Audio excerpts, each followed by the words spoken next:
நாராயண் மூர்த்தி சொல்லி இன்ஃபோசிஸ் ஓனர், அவரோட வைஃப் சுதா மூர்த்தின்னு எத்தனையோ 1000 கோடிக்கு சேரிட்டபிள் ட்ரஸ்ட் வச்சிருக்காங்க. எத்தனை 1000 கோடி சேரிட்டபிள் ட்ரஸ்டே வந்து 1000 கோடி.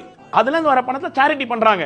அவங்க ஒரு வாட்டி கார்ல போயிட்டு இருக்கும்போது ஒரு பையன் சாக்ஸ் வித்துட்டு வந்துட்டு இருந்தானா. எவ்வளவு சாக்ஸ்னா 30 ரூபா அப்படின்னாங்களாம். 30 ரூபாய்க்கு சார் நான் எல்லா சாக்ஸும் வாங்கிக்கிறேன், உங்க சாக்ஸ்ல நான் வாங்கிக்கிறேன், இனிமே உனக்கு ஒரு நாளைக்கு எவ்வளவு சாக்ஸ் விற்பேன், நான் ஒரு 15 சாக்ஸ் விற்பேன், 30 15 450 ரூபா, நான் உனக்கு டெய்லி 450 ரூபா கொடுத்துறேன், இனிமே சாக்ஸ் விற்காத, உனக்கு நான் ஸ்கூல்ல சீட் வாங்கி கொடுக்குறேன், நீ படி அப்படின்னாங்க. அவன் சரி, அவன் ரொம்ப சந்தோஷம், டெய்லி 450 ரூபா கொடுப்பாங்க, எனக்கு அப்ப என் வீட்டை நான் பார்த்துப்பேன், 450 ரூபா நான் வீட்டை பார்த்துப்பேன், நான் ஸ்கூலுக்கு போறேன் அப்படின்னு. 1 மாசம் ஆச்சா 2 மாசம் ஆச்சா 6 மாசம் கழிச்சு அந்த பையன் வந்து சொன்னா, நான் சுதாமூர்த்தி கிட்ட, நீங்க 450 ரூபா கொடுக்குறீங்க, நான் வந்து இந்நேரத்துக்கு 50 ரூபா சாக்ஸ் விற்க ஆரம்பிச்சிருப்பேன் அப்படின்னா.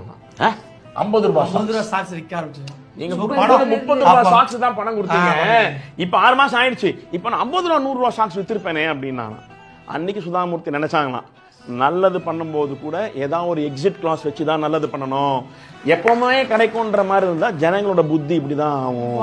சோ உனக்கு கொடுக்கும்போது நீ இத்தனாம் கிளாஸ் படிக்கிற வரைக்கும் உன் ஃபீஸை நான் கட்டுறேன் அப்படின்னு நான் சொல்லியிருக்கணுமே தவிர, நான் டெய்லி நீ சம்பாதிக்கிற பணத்தை கொடுக்குறேன் நான் சொன்னது தப்பா போச்சு. அன்னைக்கு அதை நான் ரியலைஸ் பண்ணல, இன்னைக்கு அதை நான் ரியலைஸ் பண்றேன்.